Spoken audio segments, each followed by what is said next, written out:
Hey everybody, this is Michael the Lang Shack. I just wanted to introduce you guys to a new series that I'm doing here on for the Shakata Toli. This is the Lang News. This is something I'm trying to do on a weekly basis to introduce different language news from around the world. This could be anything from things like a new language school opening to a new show being filmed to, you know, anything in between the lines, or just even the last speaker of a language dying, which happens every 2 weeks, they say. So I've got some different news articles here that I've read and taken some notes on. I'm gonna present them to you today, and I will offer links to the original articles below after I kind of just summarize and talk a little bit about each one. This shouldn't these will probably take longer and longer as time goes on, but and I'm just starting out, so just trying to get into the groove and make this a more professional type of setup. So the first thing that's happened is in the world takes place in Australia, and it's actually pretty cool. There's a group of Indigenous Australians, Aboriginal people that they're as part of a workshop in Central Australia, or in Parntoi, the word for, I believe it's the Arunte word for Alice Springs. These young people are from Umbartoi, and they're creating an app that allows you to use the Aborigine flag on you. It's basically a copy. It's basically you copy the flag from an app and you put it into your text messages or papers that you might be writing or anything like that. And they have copyright permissions to use this on the emojis that they have. This is it has been rejected by Unicode. The reasons are not exactly clear why they did that, but some of these emojis include there's like a cup, there's a flag, they have boomerangs, there's a hand, a heart, a crown, and just various other cave marking symbols that are part of these new emojis that will be coming out. These, I believe, came out a couple weeks ago. It came out, so that's pretty cool. And they Ingenious Studies is behind the development of this app. And they are going to create an Arrente keyboard for speakers of the Arrente language. This will be coming out at some point for both iOS and Android in an effort to keep the language alive. Our second piece takes place in Alaska. In Nome, Alaska. If you've ever looked at a map of Alaska, you'll notice that there's like different sections of Alaska, like different how do I say, hands, I guess, or it looks like Australia has like a hand like at the top, and it's just a big one, and then there's another big part of the peninsula. It's called Nome, and there's a little city right on the edge of it. It's got about 8,000 people in there.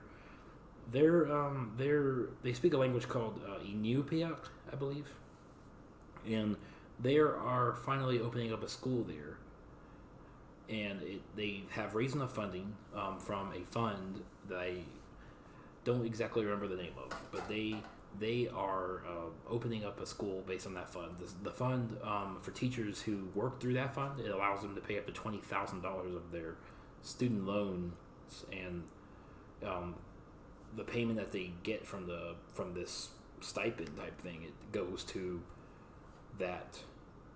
paying off their student loans. I assume that the teachers are also getting paid regular wages, seeing as this school is called the Inupiaq Immersion Classroom. It's being attached to the Nome Elementary School, which is their local elementary school. So this program will allow people who go into the program to be able to speak their native language in school and pick it up. The director of the program, who is also a teacher in the classroom that they're going to be opening up in the for the 2020-2021 school year, also said that when people can speak their native languages, like at the school, and they have immersion programs, and they have a community through which they can connect their native language to something outside of English, of course, that it decreases rates of alcoholism, suicide, and other health risks. So it's very good that these people will be able to speak their local language at school, and that they will have the ability to assess their native language.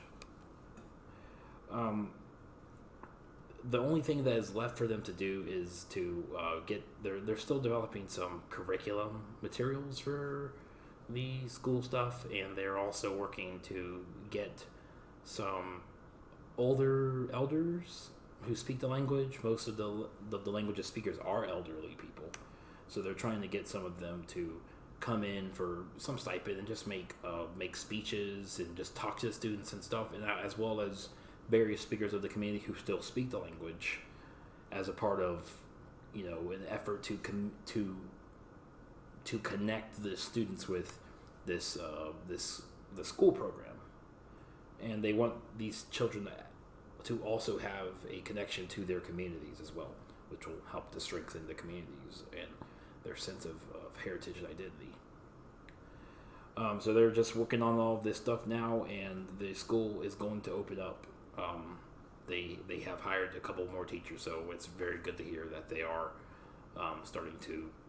There's another bilingual school immersion program opening up. The third piece of news we have is back to Australia again. At the Canberra airport, they're going to have the native language of that region, which they call the ACT, the Australian Capital Territory. When you come into the airport, as of July 9th, they have the Ngunnawal language will be written on the welcome sign. So when you walk into Australia through the Canberra airport to exit, or even just coming into the airport in general, you will see in Ngunnawal greeting on the airport wall, and it will have a translation into English, of course, and the elders have the hope that people can come in and see that this place, that Canberra and its region has a very long language history, and learn about the people and the culture, and know that at one point, the area that they were on, as they entered Australia, was in the Ngunnawal land, and that it still is. These traditional owners of the land are, in fact, in Ngunnawal. So the fact that it's really a breakthrough that this that the Ngunnawal language will be there, and that there were representatives from the tribe, as well as from local, I believe local government was there as well at the airport to start to introduce and present this new sign at the airport. So that is very good to know, that the people will be able to have the experience of knowing the full history of Canberra outside of recent Australian European history. The next one that we have is some people might see this as a controversial law that has been passed in Ukraine. As many people may or may not know, the Ukraine has had some issues with the Russian language being there, because both Russian and Ukrainian are spoken there, and you would say there's a great minority of people who speak the Russian language as their native language, and this has caused a little bit of headaches for some of the Ukrainian people, especially people in the Ukrainian government, who are big proponents of it becoming the national language. They have passed a law that requires that all citizens speak the language as part of their citizenship of Ukraine. Whether or not this was done for anything other than linguistic reasons is unknown. But this law requires the use of Ukrainian in all parts of Ukrainian life. So if you are a government worker, you work at a municipal hospital, you work if you're a judge or a civil worker, anything that has to deal with public Ukrainian life, that your exchanges will be required to be in the Ukrainian language. This law does not apply to religious institutions or private life. So people are more than welcome to continue to speak their native language at home, and in private circumstances in religious institutions. But if you are taking it outside, you have to always provide a reference to the Ukrainian language. So this includes a news network. So everybody, according to Ukrainian law, according to the article originally published in The Guardian, they say that if you have a newspaper or an e-newspaper online, some kind of news service, and you mostly publish in your native language, like say you're writing a paper in Crimean Tatar, which is a language of Ukraine, they're more than welcome to write their articles in Crimean Tatar, but they are required to translate the article back into Ukrainian, and it has to be the exact article with the exact name of the article.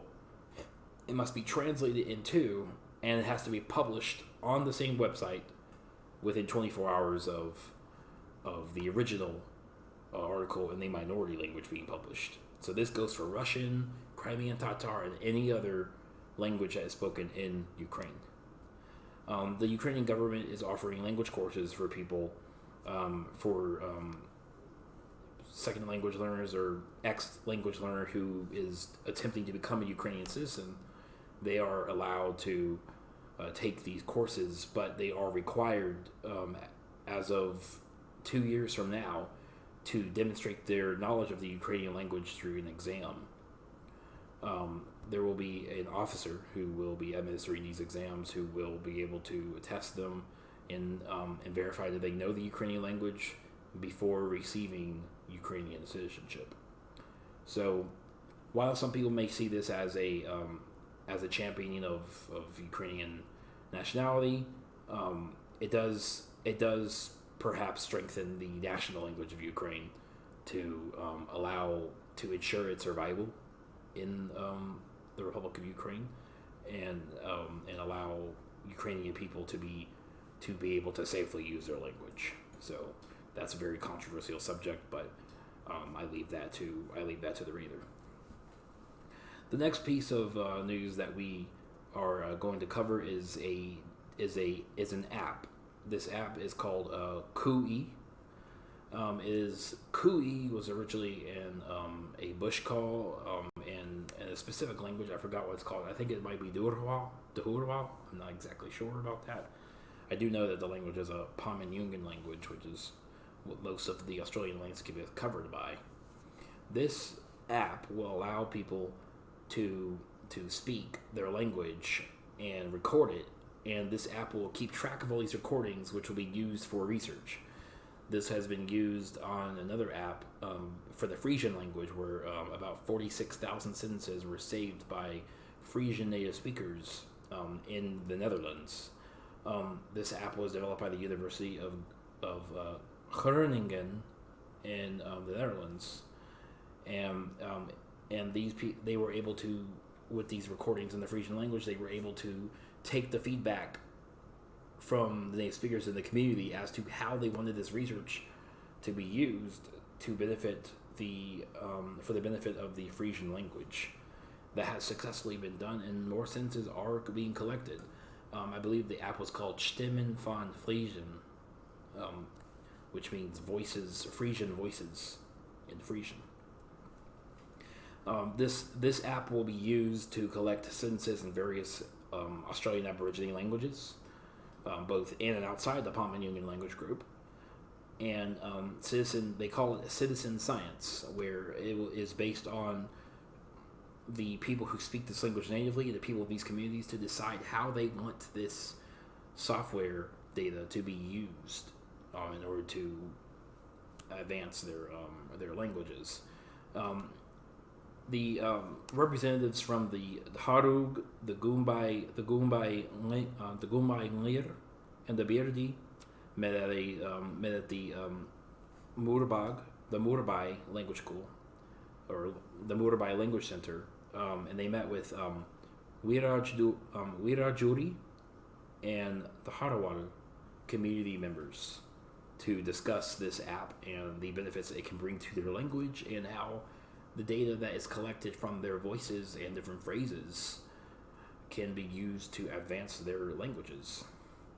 So this app is definitely going to be great for these people. They're going to be able to advance their languages by recording different phrases, which will be saved, and they'll be able to access. They'll be able to use picture cards, so they'll be able to study the language. And there is also a dialect quiz feature as part of the app. A new show which has been aired a couple times in both New Mexico and Alaska has come out on PBS. It's called The Mali of Denali. It is being broadcasted in the Gwich'in language, which is the Gwich'in language is a Athabascan language, distantly related to Navajo, in the Na-Dene language group. This language is what the show is based on, and most of the characters, and not all of them, are indigenous. They are indigenous Alaskans or indigenous Native Americans, and the entire character cast is that. These shows have been done in 30-minute segments, 30-minute episodes, and they're being broadcasted twice a day. And they are also being repeated. It's either twice a day or twice a week. The show is based in Kea, Alaska, and which is a fictional town, but they aim to teach parts of indigenous culture, history, and life to whoever watches it. The last language news that we have is a language spoken in Turkey called the Kush Dili. Kush Dili means bird language in Turkish, and it is used in the Pontin mountain range. There's still about 10,000 people that speak this language, but according to the article, cell phones are making it harder and harder to use because people are reverting to cell phone usage instead of using this language, which has been used for hundreds, if not thousands, of years in these mountains. The people greeted Erdogan, the president of Turkey, whenever he came to visit this village, and they greeted him by saying "welcome" in the language. Many young people are struggling to learn it. Some families have tried to pass it on to their children. Some of them speak it, some of them don't, but use is definitely declining. There is a yearly festival where the language is demonstrated and shown every year that has been hosted since 1997. They aim to increase more tourists to the city, to the town rather, village, but there are no hotels, so they are currently renovating an old school in hopes that this language will come back to life, and that more people will be interested in learning about the local culture of the speakers of the Kush Dili. There has been a dictionary called the Usluk Dili Sizlu, the whistling language dictionary, and this is currently being worked on by another speaker of the language. Most of the speakers learn around the age of 5 or 6, or rather, that was the way it was in the past. So these people are facing the same dilemma as speakers in other places, such as Silva Gomero on the island Gomero in the Canaries, which is Spain. They also have had a similar problem where their Silva Gomero language was spoken through vast mountain ranges as well on the island of Gomero, and as of at least a few years ago, it is a compulsory subject in schools in Gomero. So people now learn this language as part of their required curriculum there, and it is coming back.